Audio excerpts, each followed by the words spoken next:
para empezar, me gustaría que por favor abran sus chats, ¿no? Sé que al final pueden abrir su micrófono, pero que podamos responder algunas de estas preguntas que a mí me interesan saber, ¿no? Para ver si es que tengo que hacer algún cambio en la presentación, en el momento de lo que había pensado yo conversar con ustedes. Uno es, ¿sabemos algo sobre el déficit de atención e hiperactividad? ¿No? Sí, no, simplemente. ¿Conocemos a alguien que lo tiene? Sí, si es así, me pueden decir si es su hijo, su sobrino, etcétera. Otra pregunta que me gustaría que contesten es, ¿crees que es un impedimento para estudiar, para tener buenas notas en la escuela? ¿Sí?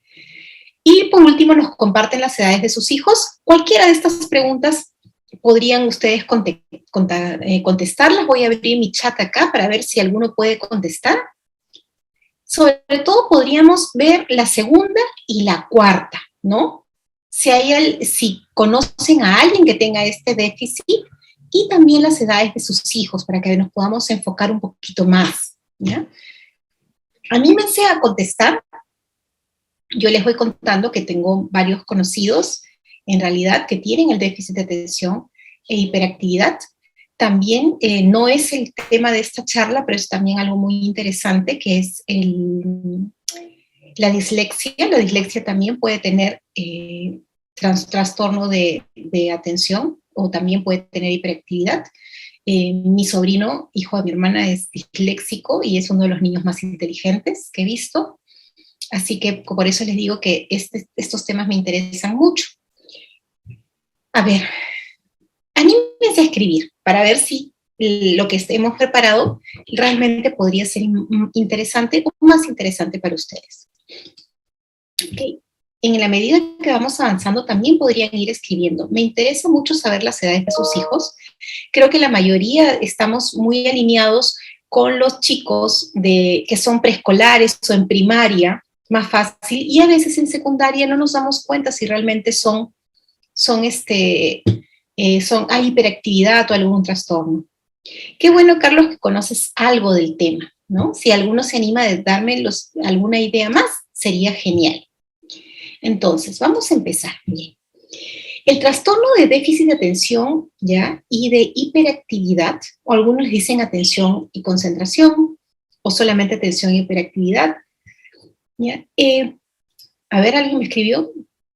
Ya, tienen hijos de 7, de 8 años, se sale del aula de clases alguno, son muy intranquilos, ya están respondiendo. Ok, muy bien, entonces creo que esto los puede ayudar. Miren, a veces nosotros confundimos la intranquilidad, por así decirlo, hasta la palomillada que puedan haber, ¿ya? De forma coloquial, con un síndrome de hiperactividad. Vamos a ver cuáles son esas diferencias.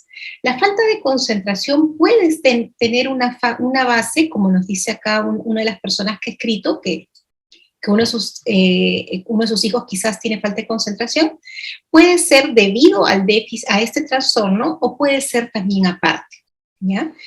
¿Qué es lo que tendríamos que tener en cuenta? Cuando tenemos niños y adultos, porque hay muchos adultos, y les cuento que yo he trabajado con varios adultos que tienen problemas de atención y concentración, aparte de hiperactividad, ¿ya?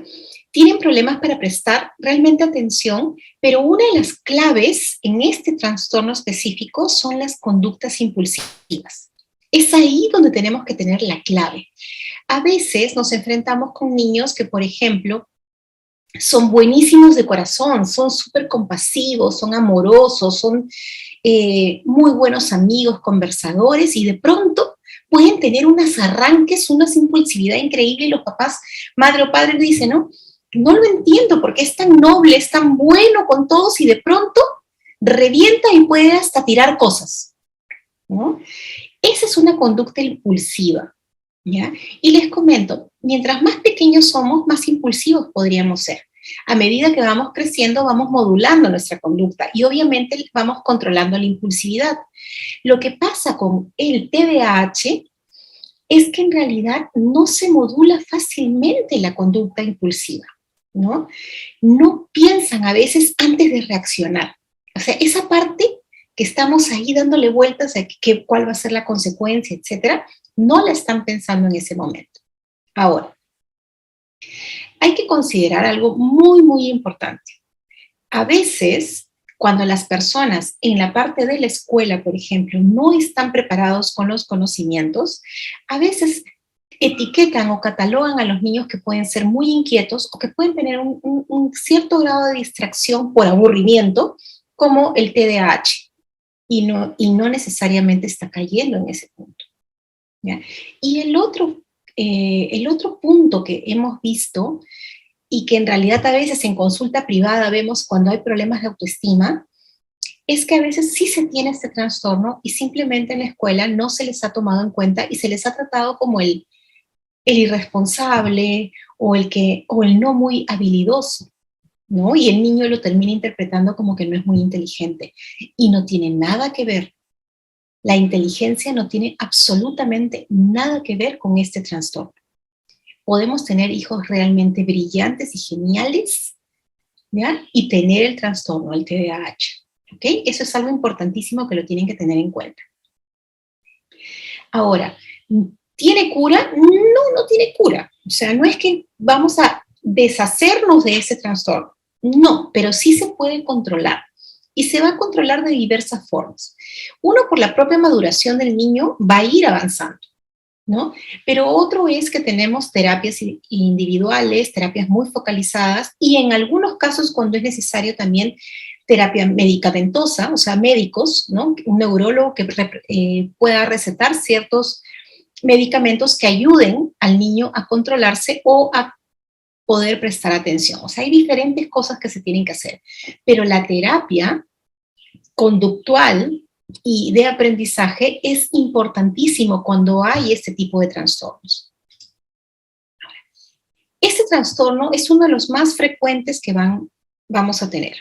No es nada realmente grave si lo sabemos detectar y no los estigmatizamos, porque ya les digo, no tiene nada que ver con la inteligencia y no tiene nada que ver con los sentimientos. Es un tema neurológico, ¿no? Y normalmente se diagnostica en la actualidad en la niñez. Gracias a Dios todo ha avanzado mucho. Entonces ahora se puede diagnosticar en el preescolar inclusive. En mi época no se diagnosticaba, ¿no? De los que tienen de 40 para arriba no se diagnosticaba realmente de forma tan temprana. Pero ahora se diagnostica muy, muy rápido. Y si bien dura hasta la adultez, como les digo, pueden realmente tener una vida muy, muy satisfactoria, tanto profesional como personal, ¿no? ¿Qué tenemos que tener en cuenta acá? Acuérdense, el TDAH es trastorno de un déficit, ¿ya? De atención y concentración. En sí puede ser llamado solamente atención, pero es atención y concentración, y también de hiperactividad. Podríamos entrar a definir más la hiperactividad, pero sería muy larga nuestra charla, porque hay diferentes tipos de hiperactividad también. Pero en este caso vamos a hablar de la hiperactividad conductual, ¿ya? También hay otros diagnósticos, la hiperactividad kinésica, que es la conductual, puede ser la perceptual, etcétera. Pero eso no lo vamos a tocar ahora, se los comento simplemente si es que conocen a alguien o tienen un hijo que ha sido diagnosticado. Entonces, una de las cosas también importantes es, no necesariamente la persona, el niño o niña que tiene ese trastorno no se puede concentrar nunca, porque la clave está que sí se concentran cuando hay algo de su interés. Cuando hay algo muy interesante para ellos, es probable que sí se concentren. ¿Okay? Otra de las cosas que tenemos también que tener en cuenta con la atención y la concentración es que a veces pensamos que los niños pueden estar concentrados por mucho más tiempo y no necesariamente, ¿no? Los adultos inclusive, lo que nos dice la norma es que podemos estar concentrados más o menos unos 15 minutos y después se nos va y volvemos a concentrarnos. Entonces, el que podamos decir voy a estar 1 hora o 2 horas metido totalmente o metida totalmente en un tema, no es real. Si nosotros analizamos nuestra forma de concentrarnos, pues realmente lo que va a suceder es que después de unos 10, 15 minutos nuestra mente se va a ir por otro lado. Vamos a poder volver. Pero lo que le pasa al que tiene trastorno de atención es que no vuelve fácilmente a menos que sea extremadamente interesante para esa persona. ¿Okay? Otro de los puntos que hay que tener en cuenta, recuerden con el TDAH, es que Hay conductas impulsivas. Hay niños que pueden estar levantados, no sé, pues que se acuestan a las 10 de la noche o 9 de la noche y de pronto duermen literalmente como bebés, como decimos, hasta las 7 de la mañana o 6 de la mañana. Ni se mueven en la cama, pero cuando están en la mañana son más activos. O decimos que son muy activos porque no están muy quietos, por así decir. Pero en realidad no necesariamente tienen hiperactividad, ¿no? Lo que pasa es que son chicos activos, normal, como cotidianamente podemos ser activos todos cuando hemos sido pequeños. Tengamos en cuenta que en la actualidad hay muchos más estímulos que no se tenían antes.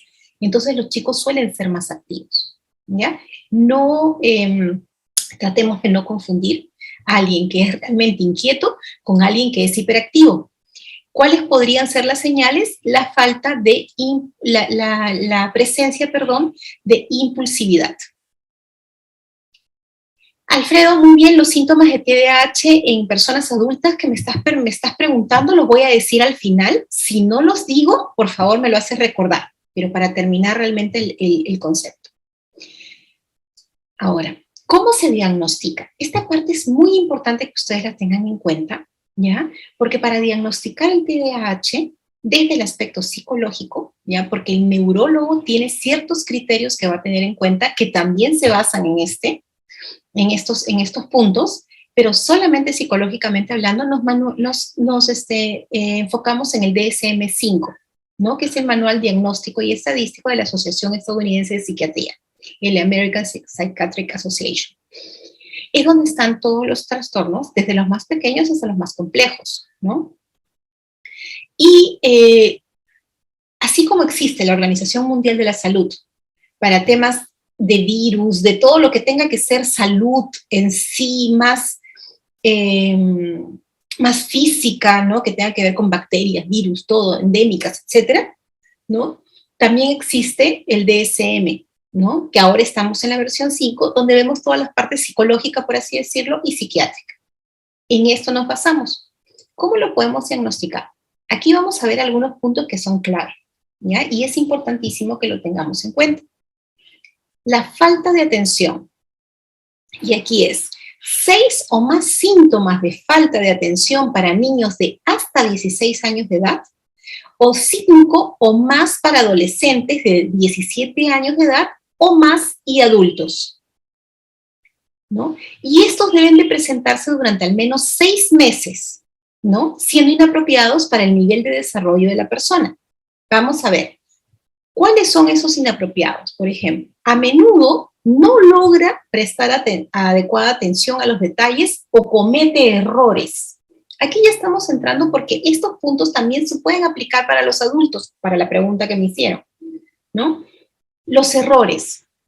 Puede ser en actividades escolares, en el trabajo, en otras actividades. Problemas para mantener la atención en tareas o actividades también recreativas. Si pensamos en un niño o una niña que está jugando con otros compañeritos y de pronto se le va y no presta atención a las indicaciones. Esto es a menudo, es continuo. ¿Qué pasa con los adultos? Estamos en la universidad o estamos trabajando y no mantenemos la atención en tareas específicas, nos cuesta muchísimo. O a veces es el típico que le dicen el procrastinador, ¿no? ¿Cómo procrastina? Lo deja todo para último momento. No es que sea un procrastinador, a veces es que tiene problemas de atención y concentración. Entonces no necesariamente en el momento puede atender, ¿ya? Sino que tiene que ver otras cosas. Recuerden que la persona que tiene dificultades sí puede atender más tiempo siempre y cuando le guste mucho, esté muy entusiasmado. Si tiene que estudiar o hacer actividades que no son de su agrado, pues se perderá muy rápido, ¿no? A veces pareciera que no nos escuchan, ¿no? O que no cumplen instrucciones, o que no pueden completar las actividades. Todo esto en un lapso de 6 meses, 6 o 5 veces que nosotros nos hayamos dado cuenta. Problemas para organizar actividades, tareas, cómo organizarse, ¿no? A veces también puede ser la pérdida de cosas, ¿no? Dicen, ay, pero pero ¿dónde tiene la cabeza? A veces no han escuchado eso. ¡Ay, Dios mío! Va a perder si no la tuviera sobre los hombros, se la perdería porque todo pierde. Eso he escuchado varias veces, sobre todo gente ya de 40 para arriba, ¿no? Que lo dice de esa forma. Bueno, puede ser un problema de atención. No recuerda dónde pone las cosas. Se distrae cuando está hablando, ¿ya? Y también olvida algunas actividades diarias. Estos son algunos criterios que se utilizan para ver el tema de la atención y la concentración. Existen test, existen pruebas, ¿no? Que se trabajan como psicólogos por psicólogos y también psiquiatras y también neurólogos. Pero estos son comportamientos que ustedes como padres o como personas adultas que pueden tener algún riesgo de tener un conocido, alguien querido que podrían considerar esas acciones y tenerlas como base para después llevarlos a una consulta neurológica. Ahora, para hiperactividad, igual, 6 o más síntomas de hiperactividad, impulsividad para niños de hasta 16 años de edad o 5 más para adolescentes de 17 años de edad o más y adultos. O sea, es lo mismo, ¿no? En un lapso de 6 meses. Vamos a ver qué cosas tendríamos que tener en cuenta. Esto es bien claro. A menudo se mueve nerviosamente o da golpecitos con las manos o los pies o se retuerce en el asiento. Esos que dicen, ay, pero parece que tuviera ahí algo que le está picando porque se está retorciendo. Es que no puede estar quieto. Pobre, ¿no? Y a veces en realidad, lo digo así con amor y cariño, porque en realidad a veces los maestros, las maestras dicen, oh, no puede estar quieto esto, pero en realidad no puede, pues, ¿no? Quiere estar, está muy activo, ¿no? Otra de las cosas que miren, se me estaba olvidando, ¿por qué es importante, aquí en un paréntesis, por qué es importante consultar al neurólogo? Es porque a veces se confunde el problema de atención con cuadros de epilepsia de petit mal, ¿no? Yo he tenido casos, he visto casos, en realidad ya no me dedico tanto a la parte educativa, más a la parte emocional, pero en algún momento que trabajaba mucho esto, veía casos de niños que, por ejemplo, estaban hablando con ellos y de pronto se quedaban estáticos un ratito, ¿no? Y me decían, uy, se desconcentra. Y cuando llegan al neurólogo tenían epilepsia de Petit. Eso quiere decir que no hay una convulsión física realmente visible, pero simplemente se están quedando totalmente, aparentemente en blanco. Entonces, por eso es la importancia también de consultar al neurólogo, ¿ya? Este es un punto vital. Tanto para el TDAH completo o para algún aspecto específico, el neurólogo es vital. Tienen que realmente consultarlo. Es más, cuando nosotros como psicólogos diagnosticamos, les decimos que vayan al neurólogo, de todas maneras, para corroborar, ¿ok? Sigamos con el tema de la hiperactividad, ¿no? A menudo puede dejar el asiento cuando se espera que se quede sentado, ¿no? Vamos a ver si tenemos alguna preguntita. Perdón, ¿alguien me está escribiendo? Bueno, buenas tardes. Puede ser sumamente inquieto, puede trepar, puede correr, a veces puede decir, oye, pero no corras, camina, pero corre. Eso me ha pasado a veces, ¿no? Que he visto padres que les dicen, madres y padres, este niño o esta niña solamente corre, no camina. Bueno, a veces puede ser así, ¿no? Hay mucho movimiento, habla de manera excesiva, puede soltar respuestas antes que se le termine la pregunta, ¿no? Les dice el clásico, no tienes paciencia, ¿no? Les cuesta mucho esperar su turno, ¿no? Sí, María, voy a explicar, no sé, no te preocupes. Le cuesta mucho esperar su turno y también a veces interrumpe a otros. Ahora, hay casos muy específicos y aquí no quiero, cuando uno ve estos temas o cuando le da los tips de ver conductuales, tampoco es para que se puedan generalizar, ¿no? Porque a veces hay niños que, por ejemplo, están en la clásica fila del colegio, ¿no? Todos hemos hecho fila, hasta ahora todos hacen fila, ¿no? Y hay el clásico que está fastidiando a los demás, que está haciendo como medio chapatita, en otras palabras, ¿no? Y dicen, ay, es que es hiperactivo. No necesariamente. Tienes que tener varios criterios, porque a veces lo único que sucede es que quizás no tienen muchos amigos, y los niños muy pequeños, sobre todo cuando son pequeños en una infancia temprana o primera infancia, lo que hacen es tratar de llamar la atención de esa forma y no se dan cuenta que así se alejan más, ¿no? Entonces hay otras cosas que se tendrían que tener en cuenta. Acá tengo una pregunta muy interesante que nos dice, buenas tardes, ¿el TDAH tiene relación con el autismo? No, son trastornos totalmente diferentes, totalmente distintos. El autismo sería una charla totalmente completa y en este caso sí tendríamos que traer a un especialista en autismo.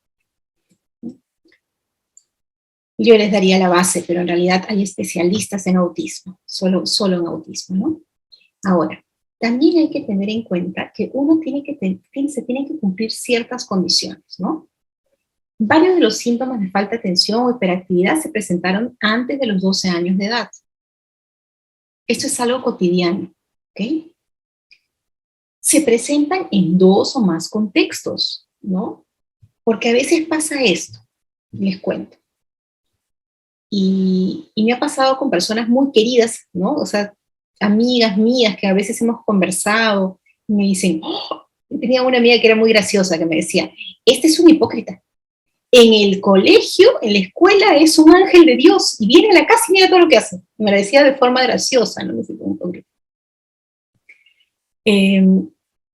Ahí no hay hiperactividad, ¿no? Son otras cosas las que pueden estar sucediendo. Tiene un amplio control en realidad y sabe que en la escuela se tiene que comportar como debe ser, por así decir, pero en casa puede ser de las suyas, ¿no? Entonces es diferente, tiene que ser en 2 o más contextos, ¿ok? Hay indicios claros del que los síntomas interfieren con el funcionamiento social, escolar, laboral, ¿no? Reducen la calidad.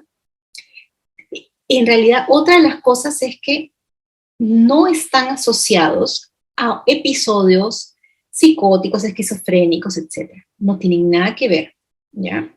Es otro contexto. Vamos a ver si hay alguien más. Ahora, hay tipos de trastornos también. Voy a ver tiempo. Tipos de trastornos, ¿no? Puede haber una presentación combinada en lo que haya falta de atención, hay hiperactividad, hay mucha impulsividad, o puede haber solamente falta de atención, o puede haber solamente hiperactividad. Ahora, lo que es importante es que con el paso del tiempo también puede cambiar el trastorno y pueden tener más afección en algunos lados, ¿no? Tanto en la atención y la concentración o en la hiperactividad. Por esto es de vital importancia el consultar a un neurólogo. Ahora, cuando nosotros hablamos de TDAH, hablamos también a veces de medicación, ¿no? Y hay muchos padres y madres, muchas personas que no les gusta la medicación o prefieren no tomarla. Hay casos y casos, ¿sí? Conozco casos en realidad de chicos, por ejemplo, de adolescentes ya, que solamente toman medicación cuando están en semanas de exámenes, o que solamente toman medicación cuando están en la escuela, cuando están de vacaciones no, ¿no? Todo esto se tiene que ver médicamente. Médicamente, no somos, los psicólogos no estamos aptos para ver la parte médica, ¿ya? Y es la parte de la medicación pura, ¿no? La alopatía. Eso tienen que verlo siempre con el doctor, a la par de la terapia psicológica o la terapia de aprendizaje. Con esto les puedo decir que realmente van a estar toda la vida con terapeutas o terapistas, no. Pero hay un momento en el cual, sobre todo en el inicio, que puede ser muy importante que haya un proceso terapéutico, ¿ya? Para que se les enseñe a manejar conductualmente, ya sobre todo el tema de la hiperactividad, o que se les pueda dar ciertos ejercicios que, aunque tengan el trastorno, puedan realmente mejorar su atención y concentración. Ejemplos podemos tener varios, ¿no? Y podemos hacer realmente cosas en casa que pueden ser sencillas, pero lo mejor es que un especialista los pueda ayudar. ¿Qué podemos hacer en casa? Ejercicios para recordar nombres, a veces cuando ya están leyendo, cuando ya saben leer y todo, hacer concursos entre todos, con listados de cualquier cuento y que cuenten todas las letras A, todas las letras E, todas las vocales. Los obligan a concentrarse.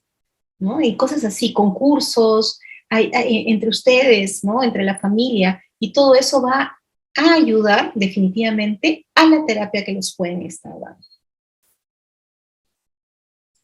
Entonces, ¿cómo podemos ayudarlos en casa? En definitiva, podemos hacer varias cosas. Ya les he adelantado que podemos hacer juegos, concursos en los cuales podríamos ayudarlos a focalizar su concentración. Pero una de las cosas importantísimas que necesitamos, sobre todo cuando hay un trastorno de déficit de atención e hiperactividad o hiperactividad, son las rutinas. Y en otra charla que hemos tenido hemos hablado de las rutinas. Las rutinas son importantísimas porque ¿qué pasa? Si tenemos el TDAH, entonces lo que vamos a tener es dificultad para organizarnos también. No nos vamos a saber organizar. Y si no sabemos organizarnos o no podemos tener un caos. Entonces, los adultos tenemos que ayudarlos, a los chicos, a tener rutinas. Y eso nos va a permitir organizarse después. Rutinas para trabajar, para hacer las tareas, para los alimentos, para la limpieza que tengan que hacer de X, del hogar, etcétera. También su limpieza personal. O sea, todo esto tiene que tener una rutina. Recuerden que para los niños es vital tener rutinas. No exageradas, ¿no? Pero sí rutinas tenerlas, porque les da seguridad. Y para las personas, para los chicos y chicas que tengan TDAH, pues tendrán que tener rutinas porque para ellos es mucho más importante. ¿Okay? Esa es una de las cosas que como padres y madres pueden hacer. Otra de las cosas que tendrían que hacer es premiar las buenas conductas, pero premiar las buenas conductas con cosas muy sencillas. ¿Okay? En lo personal, yo no estoy muy de acuerdo con los premios y castigos. Esa parte tan conductual no es que me guste tanto. Pero si tenemos este trastorno, en realidad sí deberíamos utilizar esta parte conductual del premio. No estoy hablando del castigo, del premio. Yo voy a premiar cuando algo se ha terminado, cuando algo ha hecho sumamente bien, cuando se ha esforzado, porque le voy a ir reforzando su conducta. Y aquí viene el punto. ¿Qué tipo de premios le voy a dar? ¿Le voy a comprar algo? No. Puede sí ser, por ejemplo, ¿no? Pueden salir al cine ahora que ya se puede salir, etcétera. Pero tienen que ser premios que sean más que nada más emocionales. Mucha felicitación, una torta que se haga en casa, algo que le guste, ¿no? Cosas por el estilo que los vayan ayudando realmente a fomentar su autoestima y a decir, bueno, lo que he hecho ha sido provechoso, ¿no? Otro de los puntos es que tenemos que agendarles actividades para el día. No basta solamente con la escuela, el colegio, ¿no? Tenemos que tener, sobre todo cuando están de vacaciones, actividades. Su día tiene que estar cronometrado, en otras palabras. Debemos decir, bueno, estoy exagerando cuando digo cronometrado, ¿no? Pero digo, tiene que tener actividades. Porque no los podemos dejar a ver qué hacen ellos solos en casa. ¿Ya? Tenemos que ayudarlos a tener esta estructura. Esto es de vital importancia.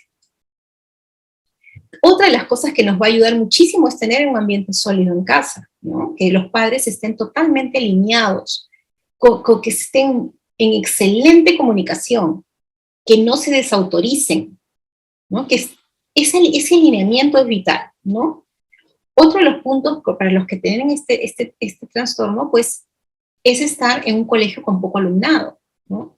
A veces hay colegios que todavía en la actualidad tienen de 35, 40 por salón. No aplica.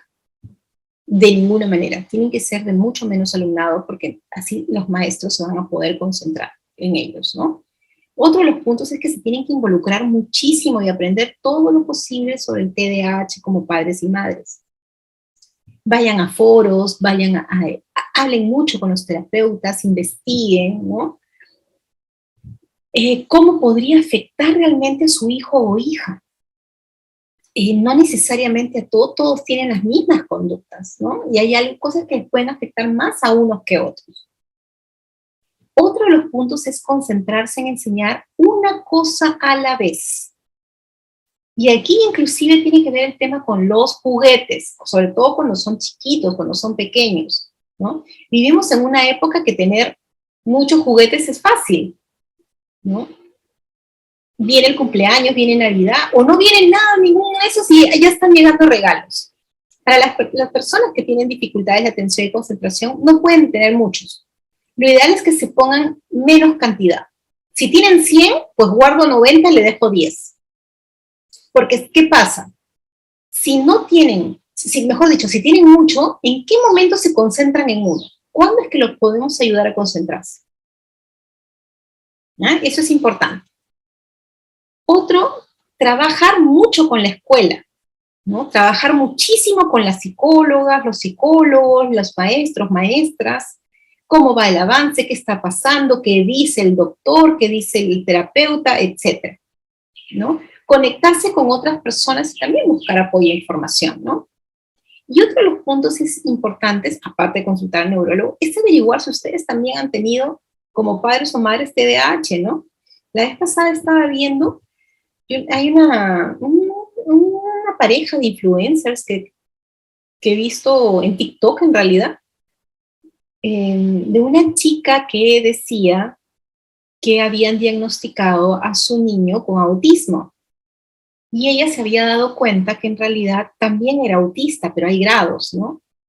Y fue muy lindo lo que comentó, ¿no? Ella recién adulta se dio cuenta después de todo que también era autista, pero un grado menor. Y a veces nos pasa, podemos tener diferentes grados, ¿no? De problemas de atención, concentración o hiperactividad. Y bueno, si analizamos, a lo mejor también lo hemos tenido, ¿no? Y eso nos permite poder comprender qué es lo que podría estar sintiendo. Los adultos, pues los adultos a veces también tienen TDAH, ¿no? Y son adultos que normalmente han pasado la vida un poco difícil, por así decirlo, que a veces los han catalogado de malcriados, de irresponsables, etcétera. Sobre todo cuando ya tienen 30 y tantos, 40 para arriba, se dan cuenta. Hay varios casos de personas que lastimosamente en su época no se tenía tanto conocimiento y se les trataba como rebeldes o como demasiado impulsivos, nada más, y no se daban cuenta que tenía ese trastorno.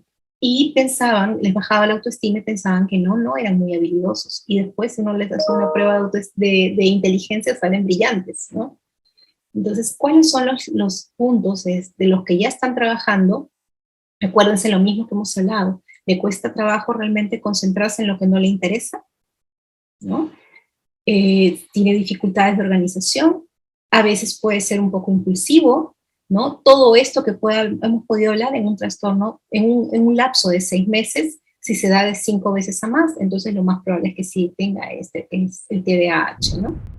Bueno, los adultos que ya tienen el trastorno, en realidad de atención, aunque suena así medio desesperanzante, ¿no? Que no hay mucha esperanza, no es algo, como les dije al inicio, que se va a curar, no se va a curar, pero sí se puede comenzar a mejorar. Entonces, ¿qué es lo que podría hacer un adulto? También podría optar por la opción de tener una terapia de atención y concentración, que también existe para adultos, en donde se pueden hacer ejercicios similares a los que hace con los más chicos, ¿no? Lo otro es tratar de trabajar herramientas que que estén enfocadas a la organización del tiempo, ¿no? Organización del tiempo, trabajar mucho con agendas, ¿no? Y hay algunas herramientas tipo las matrices urgente versus importante, ¿no? Que se pueden trabajar para las personas que tienen déficit de atención porque los va a ayudar a ubicar sus actividades en cuadrantes y ver en dónde realmente tienen que darle mucho más empuje, ¿no? Eso es bien importante. En algunos casos hay adultos que también toman alguna medicación, dependiendo del nivel, dependiendo del caso, ¿no? Lo principal es ir al psicólogo y al neurólogo. No necesariamente se tiene que ir al psiquiatra, el psiquiatra también lo puede diagnosticar. Pero en realidad uno piensa en psiquiatra porque, claro, es el manual de psiquiatría, pero es que engloba todo, ¿ya? Pero es psicólogo y neurólogo. Son los dos los que tienen que dar el diagnóstico. Primero se va normalmente al psicólogo y el psicólogo emite un informe que va a leer el neurólogo y el neurólogo hace todas las pruebas y van a ahí tener el resumen, por así decirlo, de todo ya completo. Pero acuérdense que No podemos tener el diagnóstico si no hay esos dos, ¿ok? Psicológico y neurológico. Ahí depende del chico en realidad, ¿no? Lo virtual puede mejorar la atención y la concentración siempre y cuando sean juegos o actividades muy, muy específicas que están realizadas para eso, ¿no? Un ejemplo, el famoso Buscaminas del año del Rey Pepino, como decimos de hace mucho tiempo, fomenta la atención y concentración. Pero las personas, los chicos que tienen dificultades de atención y concentración, al tener las clases en línea, de hecho les ha tenido que ir un poquito mal, porque es más complejo. Porque lo que estamos pidiendo es un nivel de atención mayor al que normalmente tenemos en un aula de clase, ¿no? Entonces, sí, de hecho, tienen que haber tenido dificultades. No es que lo fomente así nomás. ¿Qué podría fomentar? Perdón, ahí sí, miren, me estaba pasando algo. Hay algunas clases didácticas como juegos o como cuentos. Eso sí puede ser porque lo ven como una historia, pero la clase de maestro, maestra y el niño o niña ahí es muy difícil. Es bien difícil si se tiene el TDAH.